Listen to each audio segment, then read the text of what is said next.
Om Namo Bhagavate Vasudevaya. Om Namo Bhagavate Vasudevaya.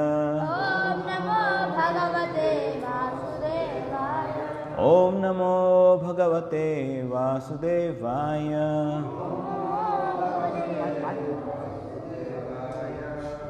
Reading from Srimad Bhagavatam, 10th canto, chapter 1, the Advent of Lord Krishna, introduction. Shlok number 17. We will get familiar with the words. Bhumihi Dripta Nripavyaja Daitya Anika Shatayutai Akranta Bhuribharena Brahmanam Sharanam Yayo Bhumirdripta Nripavyaja Daityanika Shatayute Akranta Bhuribharena Brahmanam Sharanam Yayo.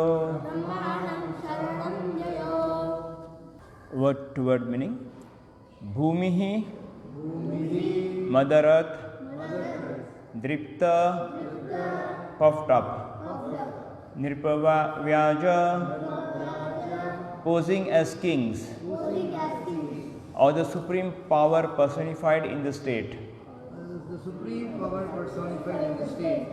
Daitya of demons, Anika of military phalanxes of soldiers, Shatayutyah unlimitedly by many hundreds of thousands, Akranta being overburdened, Bhuribharena by a burden of unnecessarily fighting power, Brahmanam unto Lord Brahma, Sharanam to take shelter, Yayo went. Translation by Srila Prabhupada. Once when another earth was overburdened by hundreds of thousands of military phalanxes of various conceited demons dressed like kings, she approached Lord Brahma for relief. Purport by Srila Prabhupada. When the world is overburdened by unnecessary military arrangements, and when various demonic kings are executive heads of state, this burden causes the appearance of the Supreme Personality of Godhead, as the Lord says in Bhagavad Gita, Yada yada hi dharmasya glanir bhavati bharata abhyutanam adharmasya tadatmanam srajamyaham.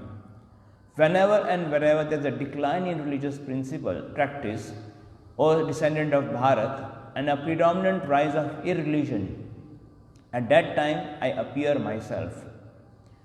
When the residents of this earth become atheistic and godless, they descend to the status of animals like dogs and hogs, and thus their only business is to bark among themselves. This is dharmasya glani, deviation from the goal of life. Human life is meant for attaining the highest perfection of Krishna consciousness, but when people are godless and the presidents or kings are unnecessarily puffed up with military power, their business is to fight and increase military strength of their different states. Nowadays, therefore, it appears that every state is busy manufacturing atomic weapons to prepare for a third world war. Such preparations are certainly unnecessary. They reflect the false pride of the heads of state.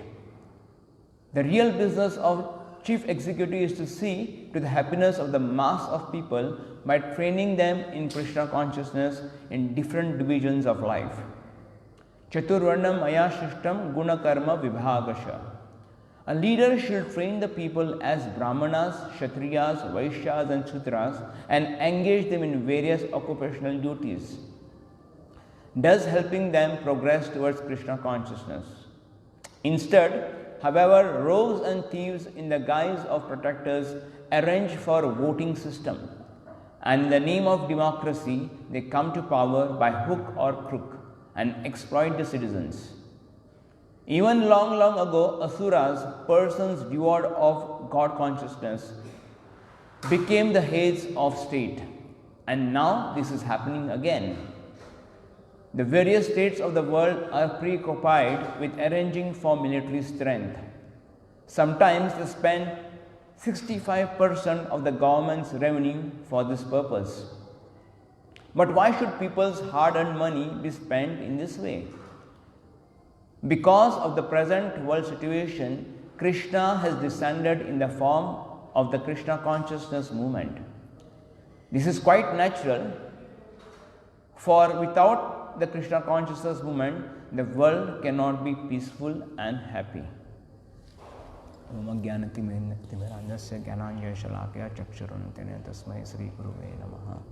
नमो विष्णुपदाय कृष्णा प्रेष्ठाय भूतले श्रीमते भक्ति विकास स्वामी नामे नमो विष्णुपदाय कृष्णा प्रेष्ठाय भूतले श्रीमते भक्ति विकास शून्यवाद पार्षदेष्टारणे. Hare Krishna. We'll read again this translation. The shloka in the translation. Bhumi dripta nripa vyaja daityanika shatayuthay akranta bhuri bharena brahmanam sharanam yayo.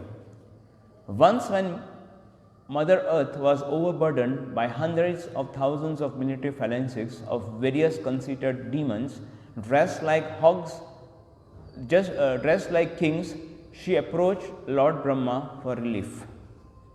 So for quite few days we've been discussing and it's been the entry into the canto called the Sonam Bonam.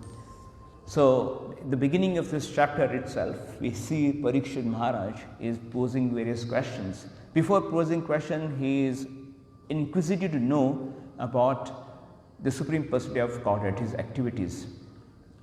And he gives reasons why one should be also interested in knowing about the Supreme Personality of Godhead. It's quite obvious for him because he is the head of the state, as we discussed today in the purport. He being the head of the state, he exactly knows the purpose of life because he is the representative of God. And he knows that a person develops attraction towards the Supreme Personality of Godhead only when he knows the falsity of this material world. Falsity in the sense, it is temporary. It cannot give one happiness on a permanent basis. On a short period of time, person may get happiness, and that happiness is on the sensual platform. And the senses are there on the soul as long as the body is there. Being in the material world, something is born, it has an expiry date or it has death. It cannot go beyond. Similarly, our body, the senses which are there on the body, it cannot be there for long. And at a particular time, the body is taken away based on our karma, and the next body is given. So it's completely false. Whatever preconceived ideas we have, whatever the mind concocts of happiness at a sensual platform, it is taken away. So it's temporary. No sane person will be able to find happiness in the material world. But the ecosystem is such, the surrounding is such that we are made to think that this is the place to be for us to be happy. So Parikshit Maharaj knows very well that this hearing Vasudev Katha or Krishna Katha is meant for those who understand the falsity of this place. And it's a pure medicine for them who is taking repeated birth and death. as no other medicine other than hearing Krishna Katha. It is, he says that only a butcher who is involved in soul killing will not hear Krishna Katha. Right up to us, for many of us who have come into Krishna consciousness, we were into butcher business, killing soul. Killing soul doesn't mean killing someone, but killing our own, not knowing what is our real well-being. We were only chasing after our sensual happiness. So, Parikshit Maharaj is pointing on to this particular deficiencies of human society or the human body itself. And further he talks that Parikshit Maharaj, being in the lineage, being in the born, he has a familiar relationship with Krishna, and he is asking these questions again and again of Lord Sri Krishna to tell him elaborately in detail about Krishna Katha. For a mundane person, whatever we hear once, we don't want to hear, we know it's all, we already know about it. But for a Parikshit Maharaj, he knows, he has been searching right after his birth. When he came to the material world, means from the womb, he is called Parikshit. Parikshit means he is looking out for that person who saved him in the womb, and he has been hearing about him, Krishna Katha, since then, yet his ears are never satiated. This shows the spiritual platform of a person. But for a conditioned soul, for us, we have heard okay once, we have read Bhagavad Gita once, we have done it, because we are completely on a mundane platform. Our senses, we are thinking only on the senses. The test, like Chaitanya Mahaprabhu would hear every time, many times, the Katha of Dhruv and Parikshit. Katha of Dhruv and Prahlad Maharaj. Every time he was here, as if he is hearing for the first time. The Supreme Person himself is hearing this. Kulashekar Alvar would hear Ramayana, so much so that he will be part of that Ramayana, thinking that the Ramayana is happening now, and I need to lend support to Lord Ram. I need to take my army. He will just go across with his army into the sea. Then when he sees the sea, oh, I cannot cross. Then the ministers will bring him to senses. Ramayana took long ago, and others, Hanuman, everyone is there to help. You did not take care of this. He will, Lord Hanuman will take care. He has all the army. You need to concentrate on your subjects. But for us, our condition is, we have heard once Krishna Katha, no need to hear. This is our precarious condition. Even for a practicing devotees, it's a test for us. How much I am on a spiritual platform? Am I eager to hear Krishna Katha again and again? Just like Hare Krishna Mahamantra, for a mundane person, he chants, comes to temple, or you know only one particular mantra, Hare Krishna Mahamantra. No, you don't know anything beyond that. But for a spiritual person, he chants more and more. He is unsaturated. Just like Rupa Goswami gives an example, that just chanting Hare Krishna, just the mantra, forget about the Krishna Leela or the stories behind it. Just hearing the word Krishna is so potent, the entire spiritual world is into that. But because of our mundane senses, we do not have a taste. We need to spiritualize. Then that's actually where the entire practice of Krishna consciousness is all about.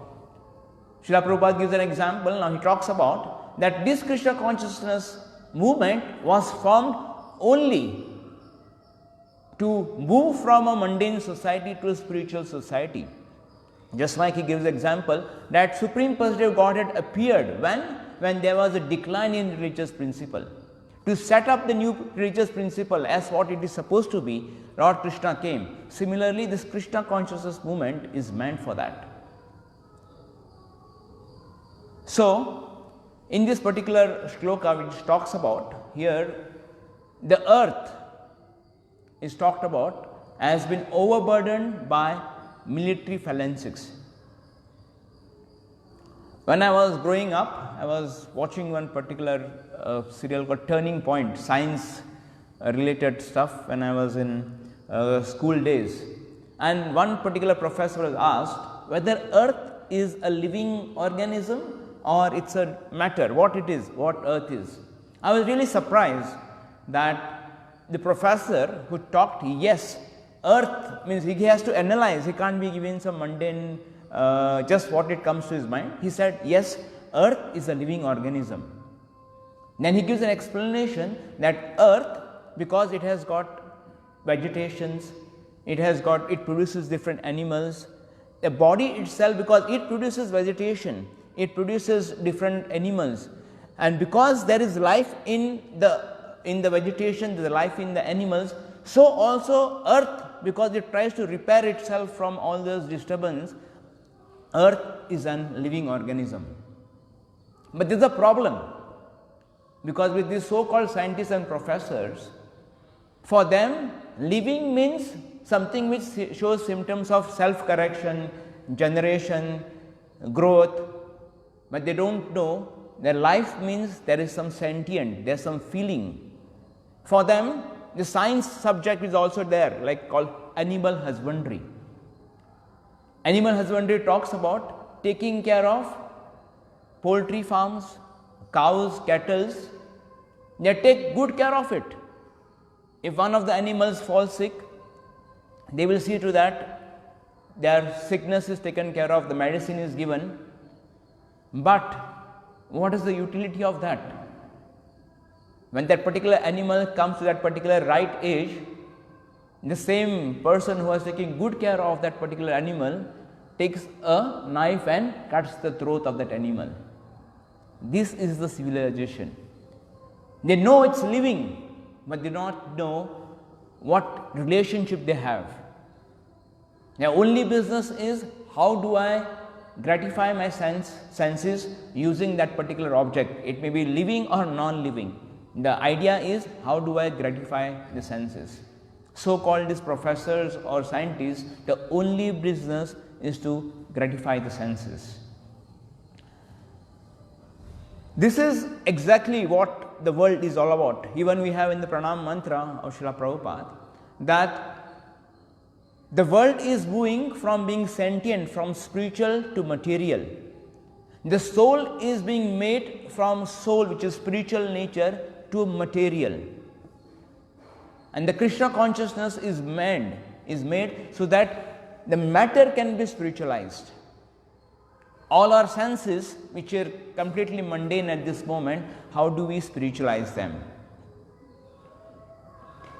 The techniques are given in Bhagavad Gita. How? The senses by nature they are looking out for sense gratification, running behind the sense object. And once they get agitated, the complete peace of mind is lost, and you do not know to discriminate what is good and what is bad. So first it starts with sense control. Yathotapi kaunteya purushasya vipashita indriyani pramatani prasabam hardi manaha. Where by nature the senses are looking for sense gratification, and once they are agitated, no matter how person is intelligent in discrimination, the senses completely take away the mind of the practicing person. So first principle is sense control. That's the beginning of how to spiritualize one's senses. The other definition, what we understand, most of the people in Hindu society knows that we are a spirit soul, but they don't know how to act on that spirit soul.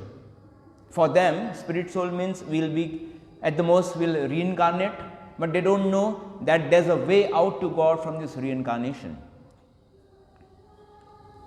A good definition has been given of what is Kam and what is Prem. It's just a conversion of Srila Prabhupada gives an example of just like the milk, when it come in contact with some sour thing, it becomes curd. So similarly, the prem which is there for the Lord, it becomes calm. Srila Kaviraj in Chaitanya Charitamrita, Krishnadas Kaviraj Goswami gives an example. He defines what is Kam and what is Prem. Atmendya Priti Vancha Tari Bali Kam, Krishnendriya Priti Icha Tari Prem Nam. So it's combination what we have as a soul and the body.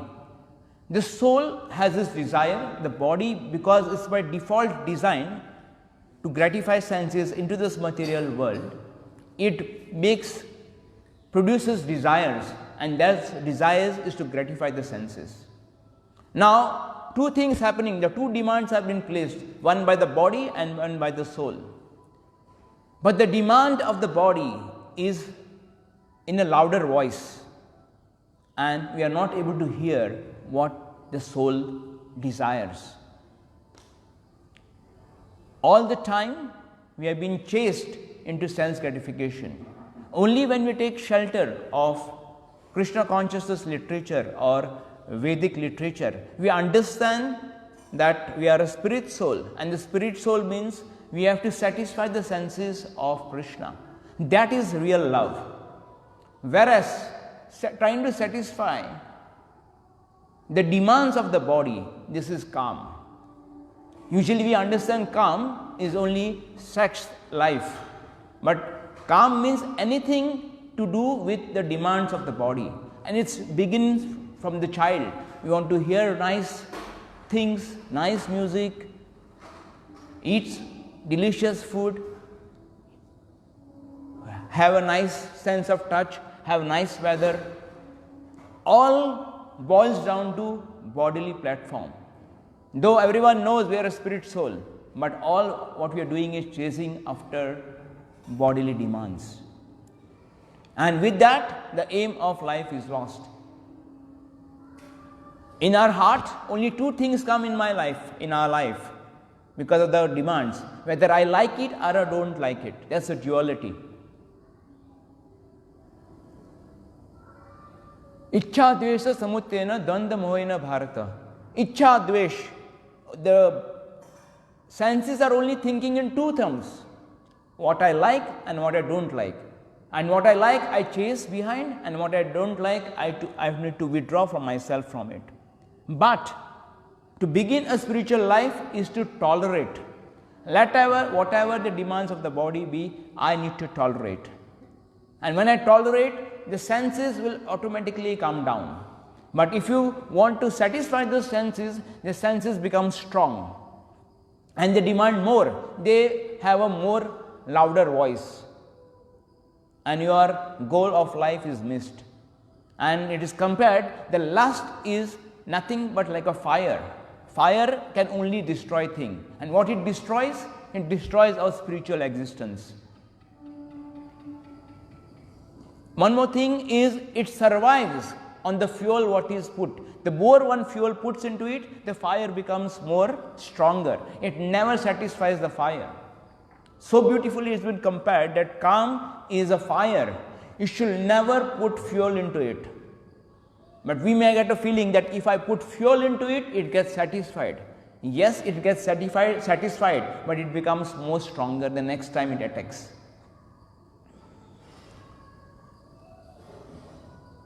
So, this combination of soul and body, the body is there because we have a desire to enjoy life separately from Krishna. As long as this body is there, the body will compel us to satisfy its desire. But a sane person would say this body is not good. It's basically an overburden for me. It's a liability for me. This is what the Mayavadis think, that it is putting me into trouble. But a Krishna consciousness person whose aim is, how do I spiritualize the senses itself? So what he does is he tries to spiritualize the senses, and through the sadhana process.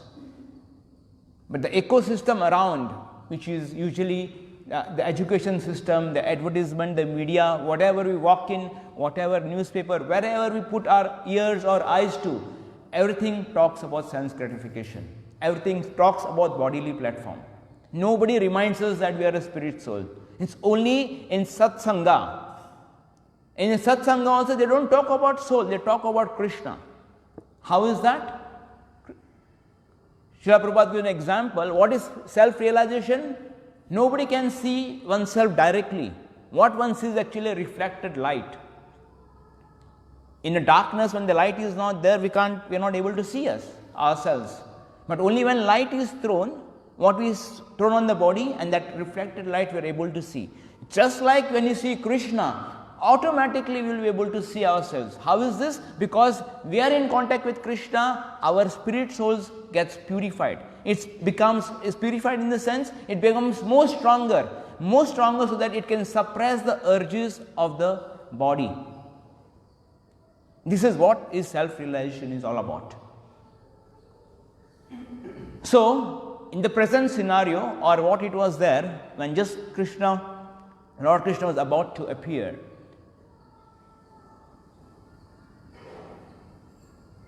the kings, not kings though, all the demons who has posed as the king. To become a king is not an ordinary person. A king is supposed to be a representative of God. A representative of God is one who knows what is the desire of God. He takes shelter of the Shastras to know what is the desire of the Lord. And based on that, he rules the place. And that for that to happen, for a person to become a king, he has to have loads of piety. Piety means he is very close to Krishna. Just like example is given now, to become Indra is not an ordinary post. Indra is to become the king of the heavenly planet. And to become one has to perform 100 Ashwamedh Yagya. And to become a king, which is on a king of this earthly planet, it's just one step lower. So one has to have loads of piety. But at present scenario, or when it was there before, just Lord Shri Krishna could appear, the kings out of his political manipulation, they would take the reins of the state. They would be on the ruling side, but they don't know how to guide the public, what is the aim of life. This is completely missing in their life, just by political manipulation. Srila Prabhupada gives an example now. In this current scenario, we have something called voting system. Voting system, who will vote? In a kingdom, whoever has the most population is like if someone has to vote in a kingdom of jungle, whoever has the most population in the jungle, the most population will be of camels and goats. They will be voting in a deer. Then lion will be, which is lion is supposed to be the least populated person in that jungle. He will be out of power. Similarly, in the voting system, people who are mundane, whose consciousness is very low, on the lower ground, on a bodily platform, these people are made to vote, and whom they will vote? One among them, a Shudra. The system is currently failure. They do not know aim of life. They don't take shelter of the Shastras because only what they cater is to the senses. So, it's talked about of having a Varanasam system where a training is given, a division of society is made. Lord Sri Krishna says in Bhagavad Gita that this particular society is been classified by me. Now, the people of lower rungs of society, who are in a Shudra mentality, they are very upset with Lord Sri Krishna. They don't want to be subordinate to him. They think that they have been marginalized in the society because Krishna created this division in society and they have been marginalized. They do not understand the complete system. Just like in a hospital, based on the disease, there are different departments. Some person is put in intense care unit, some people are put in a general ward based on the disease. The people who have been affected by fruitive mentality, by 3 modes of material nature, they have been put into lower rungs, and it's by common sense they will be in majority. Then large numbers will be there, because just like in during COVID-19, most of the people were in intense care unit, because the disease was such at the peak that everybody was requiring that intense care attention. Similarly, the the Varanasam system, people who are in a higher consciousness, who have Brahminical orientation, they are placed up, they are in the higher rungs, because they understand the goal of life, they are close to the Shastras, they know what the Lord's desire is, and they try to correct the system, they try to take the society towards the goal of life, is to how to come out from the cycle of birth and death. In a jail, when a person enters the jail, his idea is to exit the jail. How do I, when I've come into the jail, is how do I come out from the jail? But the conditioned soul, he gets used to the condition. Why need to work outside? The jail is providing me for the food, is taking good care of me. If in case I am out, I will be out in the streets, I have to beg, I have to work. Better for me to be in the jail. This is the mentality of a less intelligent, lazy person who wants to stay in the jail. This is our condition, that nobody knows that the aim of life is to come out from the cycle of birth and death, to go away from this jail. What are the shackles of this material world? The shackles of the prison is basically they put shackles, they put iron chains. But in the material world, the shackles is karma, just chasing after sense gratification, and we stay here throughout our existence. Trying from a soul, we try to become matter. Just like Mayavadis, what they want to become? They want to merge. They don't want to have separate existence in service of Krishna, they want to just merge. And then is Shunyavad. Shunyavad is just trying to become speck in the dust. They want to liberate in the, just like dust which you get to see in the sun rays, just vibrating. What is nothing but from spiritual existence of having feeling, emotions, being just like a suspended particle. Is nothing but being matter. Then another side, which is the third, which we talk about of Srila Prabhupada's pranam mantra, is Paschata Desha Tarane. What is Paschata Desh? Is nothing but pursuing comforts in life. That's the only aim of life. How do I keep my life comfortable? Not life, my senses in comfortable condition. How to have the best roads, have the best car, the best comfortable houses, the medical system, so that it doesn't pain me. Even if I have a hospital, when I enter the hospital, it should look like it's a 5-star hotel. That completely on a patchwork, the distress of the material existence is removed. Only person who suffers only knows. But even to that, he has been given painkillers. He don't even feel the pain. But that time he may find, oh, it's very nice. But completely, when he gets painkillers, he sleeps almost 24 hours. But when he asks how he feels better. Because his spiritual nature is killed, his spiritual existence is killed, only he is made to rest. This is the condition of the material world. All these modern hospitals are looking like 5-star hotels, but the entire program is how to materialize the spiritual existence. So when this condition happens, Lord Sri Krishna appears. He comes for 5 reasons. Lord Sri Krishna, here one Praditranayam Sadhunam. Among those population, because of this system, they get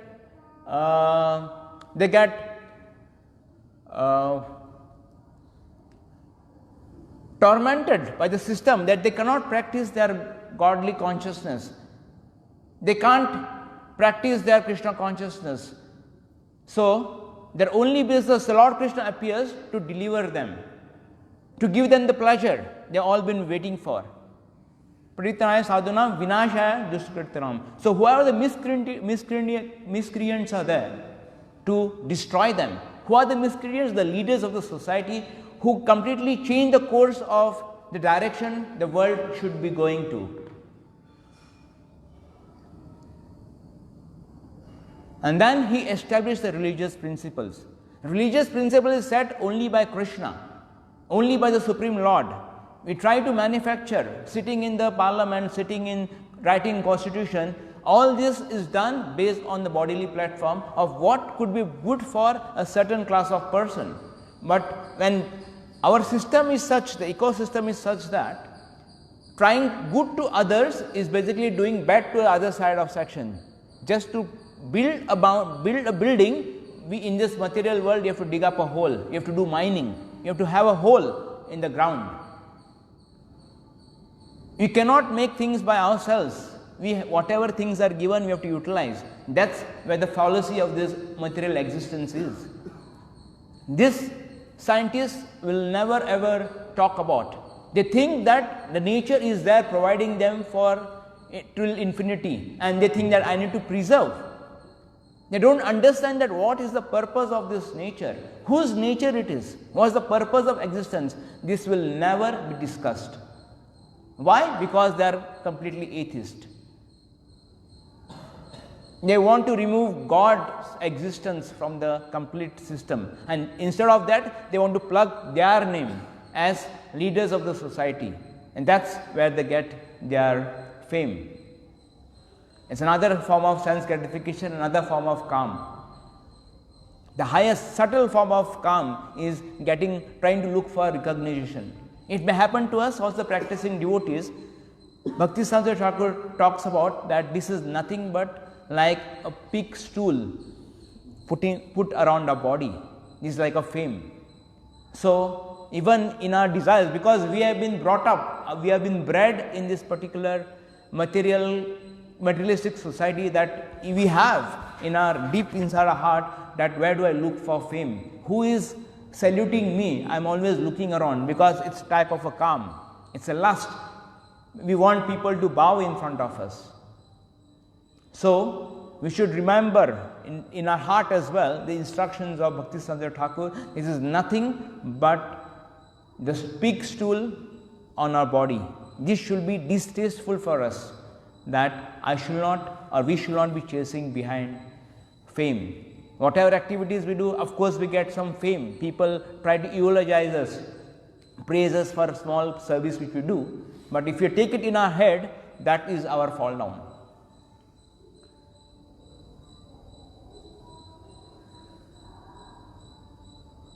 And in modern society, when you talked about, it's only the piety which puts us into the next life. To become a king, one should have loads of piety.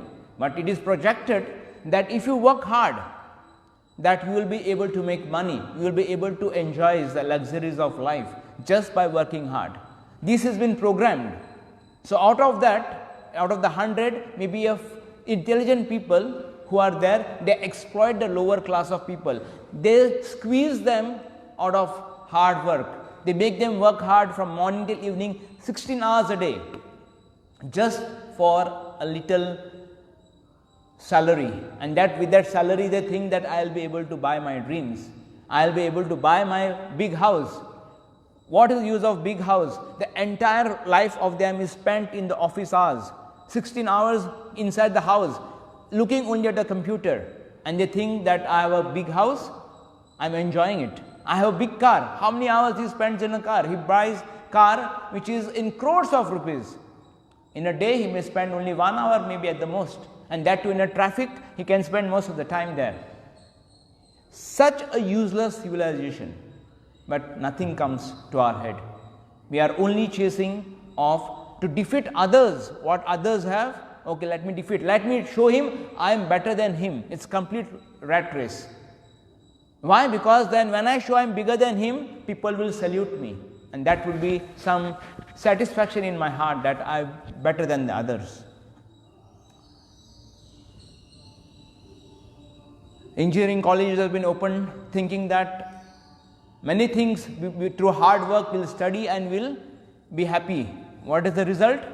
Most of the engineers are unemployed. They are working like drivers.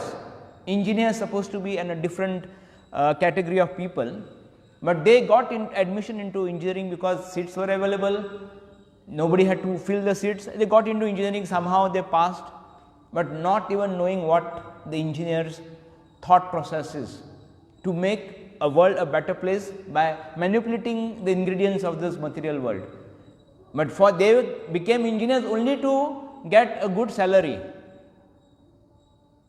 But even after that, the jobs are not there. Even if they have the knowledge of how to manipulate things, they do not have the resources.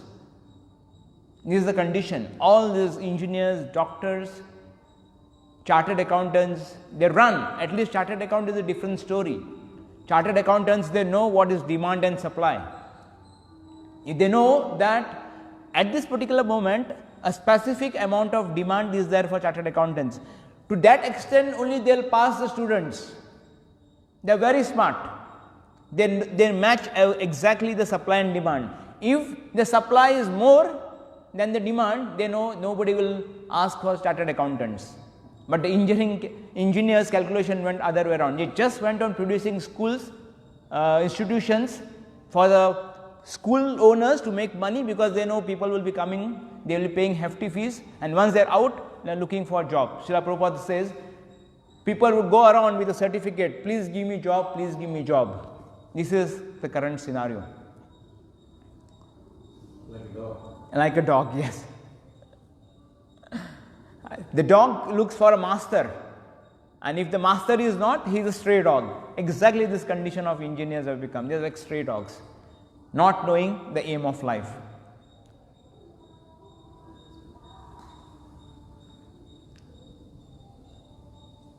Right up to us when we were there, actually it's after Chaitanya Mahaprabhu, when he appeared, just to set the course in the right direction. Advaita Acharya, when he thought that it is not possible for him to correct the course of action, only the Supreme Person can come. Then Chaitanya Mahaprabhu comes, puts the things in place, then he says, just like an engineer, and Srila Prabhupada was once asked, that how is that the population of the world is increasing? Are more and more souls have been created? Srila Prabhupada said, no, the problem is nobody is going back home. Everybody is staying here. Just like in a bathroom, if the drain is there, if the drain is choked up, all the water gets accumulated. Nothing goes out. The technician tries, nothing happens. Then he calls to his supervisor, nothing happens. Then only when the chief engineer is called, then that he does, because he knows the system, he can allow the water to go out. Similarly, Chaitanya Mahaprabhu came. He knows by design the material world. What it takes is the love of Godhead to come out from this material world. No karma, no jnana, no Ashtanga Yoga. This will never ever satisfy. It is only the pure love of Krishna, and this will happen only by chanting. Chanting means you are associating with the Lord. The Lord is so pure that one gets in contact, he becomes pure. The material world is, you have 100 good tomatoes and 1 bad tomato. Everything becomes spoiled. But the Supreme Being is so pure that whatever comes in contact with him, it as well becomes pure. So Chaitanya Mahaprabhu, he kind of opened this drain box, and the water is going out. Devotees are going back to Godhead. Then again, over a period of time, the nature of this material world is to cloak the system, is to not allow spirit souls going back to Godhead. Then Chaitanya Mahaprabhu said that he will be sending, just like a chief engineer will have a best engineer to support. Then he said Srila Prabhupada. And Srila Prabhupada, he institutionalized the complete procedure of going back to Godhead in the form of ISKCON. Just like the engineer, then he knows the steps. Okay, next time we have a clog, we know what steps to do. So a new system has been designed. So Srila Prabhupada designed, not invented, he put the things properly, a systematic way that there is no scope for a spirit soul to be matter. But the matter what he has in the form of senses, he can spiritualize them. This is the credit of Srila Prabhupada. Just like in the dark region, the material world is supposed to be only dark and nothing else, but sometimes a ray of light comes, and that ray of light is a hope for a person. There is something light in the world. Like in the people in the mining area, they have been given only newspaper to read. For them, the darkness is the only life, and the newspaper is only some condition. They have been told that there is a heaven. The preaching was that there is something heaven, and in the heaven, for them, the topmost pleasure was reading newspaper and drinking tea. And they say, if in the heaven you don't get tea and newspaper to read, then what's the use of going to heaven? So this is the condition. The darkness is there, and spiritual life, which is in the form of light, when we come in contact, when the light comes, Lord Sri Krishna comes, the devotees comes only out of mercy. Mercy means it's a compassion where the person doesn't deserve, yet the devotee gives him compassion that okay, you don't deserve, but he lifts him up. We are all thankless person. We are all spirit souls who have rebelled against Krishna and fallen into this place, not turning our back towards, not turning ourselves to him, but back towards him. But Krishna is so merciful in various forms, either be sending devotees, shastras, holy name, deity form. All the ways are out for us to make connection with the Supreme Lord. But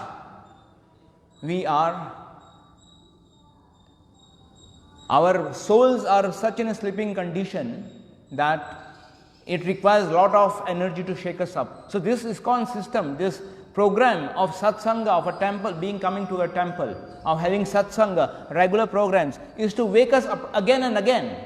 When in the morning we are woken up, we want to get up, we want to have that extra snooze of 5 minutes, another 5 minutes, and at last we fall again, take slumber of another 1-2 hours. But this particular program of ISKCON, where it is trying to remind us, okay, that we need to be on a spiritual platform. Our practice will be on a spiritual platform, not just that we are a spirit soul and we do nothing about it.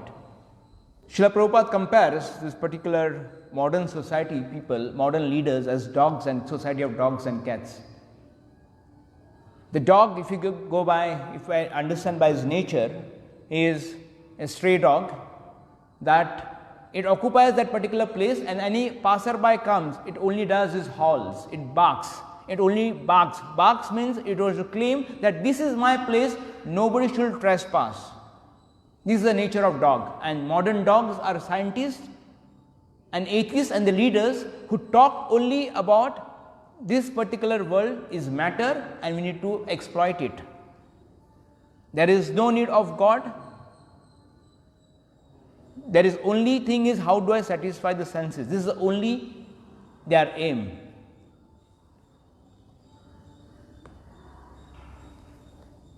So with this I think I end my lecture. If anyone has any doubt, challenge or any comments to make.